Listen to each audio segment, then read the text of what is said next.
এবার আপনি আসেন, এতক্ষণ শুধু পাপের কথাগুলো বলে আসলাম, আজকের বক্তব্যের দিকে আমরা চলে যাব। এতক্ষণ মনে হচ্ছে পাপ করলে জাহান্নামে চলে যাব, এখন কিভাবে জান্নাত পেতে পারি? রাসূল সাল্লাল্লাহু আলাইহি ওয়াসাল্লাম বলেন, কুল্লু বানি আদামা খাত্তাউন ওয়া খায়রুল খাত্তাইনা আত-তাওয়াবুন। আকাশের নিচে জমিনের উপরে যত আদম সন্তান আছে সবাই পাপী।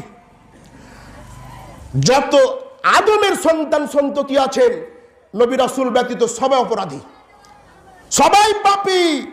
ওয়া খায়রুল খাত্তাইনা আত-তাওয়াবুন, এই পাপীদের মধ্যে সবচাইতে সম্মানিত, সবচাইতে শ্রেষ্ঠ হচ্ছে ওই ব্যক্তি যারা পাপ করার পরে আল্লাহর কাছে তওবা করে ফিরে আসে। সুবহানাল্লাহ। মুসলিম শরীফের বর্ণনা 6858 নম্বর হাদিসের মধ্যে বর্ণিত।